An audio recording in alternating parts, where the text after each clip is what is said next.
penuntut ilmu itu saat masuk majlis ilmu apalagi ke masjid sudah kelihatan beda. Dari masuk saja sudah i'tikaf niatnya. Jadi begitu melangkahkan kaki kanannya mengatakan Allahumma ftah li abwaba rahmatik, saat bersamaan di hatinya dia niatkan untuk beriktikaf. Nawaitul i'tikaf lillahi ta'ala, ya Allah saya niatkan juga untuk i'tikaf. Karena kenapa? Belum tentu ketika kita masuk masjid, sholat kan belum tentu langsung dimulai. Ya. Atau pasca sholat, kan enggak juga langsung salam langsung pergi kan. Kadang-kadang duduk sejenak gitu kan. Nah ketika berniat i'tikaf itu, maka semua jenis duduknya itu bernilai pahala. Apalagi sekarang, ba'da sholat kan. Kemudian belajar, duduk dulu, nunggu syuruk dan sebagainya. Jadi duduknya aja udah berpahala. Duduknya. Nah, itu Imam Nawawi tuh, rahimahullah ta'ala, ad-Dimashqi. Karena nanti ada 2 Nawawi di muka bumi ini, yang juga sangat luar biasa. Yang satu dari Damaskus, Syria, yang satu dari Banten. Syekh Nawawi Al-Bantani. Ya. Jadi baru menuntut ilmu, itu nilainya sudah fi sabilillah. Tapi caranya bagaimana? Yaitu orang-orang yang menuntut ilmu dengan imannya. Jadi dia sudah berniat untuk menguatkan iman, menambah wawasan itu untuk menguatkan iman, bukan cuma pintar. Kalau cuma pintar, non muslim pun bisa, yang belum beriman pun bisa. Banyak orientalis ya yang paham hadis, ada yang hafal Quran juga, ada yang spesialisasi bidang sejarah. Ada orientalis dari Belanda namanya Wensing. Saat saya di pesantren itu saya mengaji di ilmu hadis. Salah satu untuk bisa mengetahui takhrij. Takhrij itu proses menemukan mana hadis yang kuat, yang lemah, yang sahih, yang dhaif. Itu saya sudah belajar tuh dari sejak SMP. Itu ada kitab besar sekali. Ini besarnya bisa seukuran segini lebih nih. Besar. Dan jilidnya banyak itu. Banyak jilidnya. Itu yang ngarang orientalis asal Belanda namanya Wensing. Dapat penerjemah dari Mesir. Itu mengarang indeks hadis, pencarian hadis. Sebelum sekarang ada Maktabah Syamilah, ada Google. Itu dulu masih manual. Jadi kalau kita cari innamal a'malu binniyat wa innamal likulli imri'in ma nawa, ada di kitab mana itu? Nomor hadis berapa? Manual carinya begini. Itu orientalis yang ngarang. Ya. Saya dialog waktu di Tripoli. Waktu diangkat jadi Amin Khattabah, kita ikut dialog gitu. Di antara yang hadir itu nanti dulu itu ada Rowan Williams yang menikahkan Kate Middleton itu, yang apa namanya sekarang anaknya pangeran Inggris ya, yang bapaknya Charles jadi raja itu. Nah itu uskup kontribusi itu Rowan Williams dengan timnya ada tuh, ya kumpul. Itu di antara mereka tuh ada yang hafal Quran, ada yang hafal Quran. Jadi kalau perkara untuk menghafal, perkara untuk mencari pengetahuan, jangankan yang beriman, yang belum beriman pun bisa. Tapi Anda datang ke sini belajar, kemudian mendapatkan pengetahuan, apa pengaruh ilmu itu untuk iman Anda?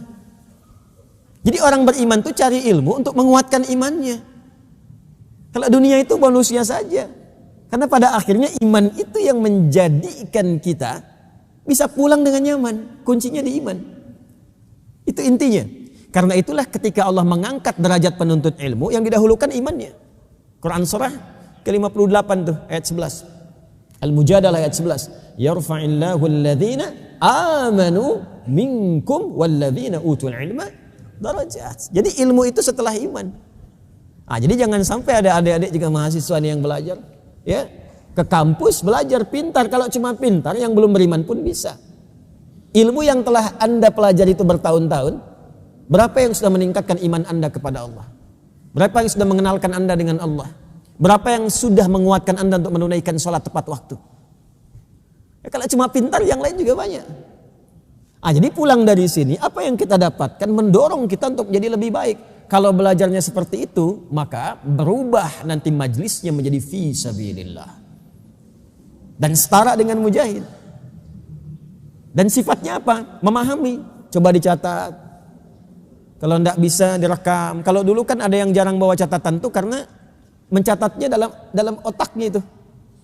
Ya, Al-Imam Al-Bukhari itu kalau datang itu jarang bawa catatan. Imam Syafi'i itu kalau ngaji ke gurunya nggak bawa buku. Sampai kadang-kadang ada beberapa temannya itu mencibir. Oh ini kayaknya udah pintar yang gak bawa buku katanya kan. Tapi begitu dites, itu catatan otaknya lebih lengkap dibandingkan catatan buku temennya. Bisa diulang dari awal sampai akhirnya. Al-Imam Syafi'i itu. Ya, Imam Al-Bukhari juga demikian. Diuji oleh para ulama di Irak. Undangannya undangan datang ke sana. Begitu nyampe sana disidang. Letter U begitu. Ya, beliau di tengah, 10 ulama Irak ahli hadis mengelilingi. Setiap satu orang ngasih 10 pertanyaan, 10 hadis diacak sanadnya dengan matannya. Ya, harusnya dari fulan urutan ke-11 dijadikan pertama, urutan ke-10 jadikan ke-9, diacak semua. Ya. Apakah benar ini hadis Nabi katanya? Saya pernah dengar ya ada hadis berkata begini, sanadnya diacak, matannya diacak. Apakah benar begini? Ditunggu dulu sama Syafi'i. Ada yang lainnya lagi katanya. Jadi satu orang 10, begitu selesai 10 kali 10 berapa? 100. Maka beliau urut kembali dari awal sampai akhir, sanad sampai matan. Tanpa ada a gitu. Awal sampai akhir. Ya, itulah kekuatan Imam Asy-Syafi'i, Imam Al-Bukhari. Nah, itu nanti sanadnya tersambung bukan hanya pada diri beliau, termasuk pada orang tuanya dan pada ke kakek ke atasnya. Ya, sama-sama single parent itu. Imam Asy-Syafi'i kan single parent itu ibundanya. Jadi, ibu, Bu, kalau ibu pun rajin tuh berdoa, ya rajin bermohon pada Allah, rajin ikut ta'lim, itu barakahnya nanti sampai ke anaknya itu. Boleh jadi ke cucunya. Imam Syafi'i itu kan namanya Muhammad, bapaknya Idris. Kan pernah saya sampaikan, Syafi'i itu kan kakek ke atas itu. Barakahnya ke bawahnya. Bapak juga kalau sekarang Anda belajar, kemudian dengan wasilah itu bermohon pada Allah kebaikan, mungkin Anda belum hafal Quran, tapi mungkin yang hafal bisa cucunya. Bisa anaknya. Imam Al-Bukhari itu namanya Muhammad juga, bapaknya Ismail, kakeknya Ibrahim, kakek buyutnya Al-Mughirah, yang buyutnya Al-Bardizbah, ya kan? Cuma memang tinggal di kecamatan Ju'fa, Kabupaten Bukhara, Provinsi Khurasan, negara Uzbekistan sekarang. Makanya lebih populer disebut dengan Al-Bukhari. Tapi barakahnya dari mana? Bapak ibunya, ibunya salihah, bapaknya saleh, nurun ke anaknya, anaknya yang mendapatkan keistimewaannya. Jadi jangan dikira apa yang kita dapatkan sekarang bermanfaatnya untuk kita saja, tidak. Nanti ada anak keturunan yang insya Allah lebih baik dibandingkan dengan orang tua ke atasnya.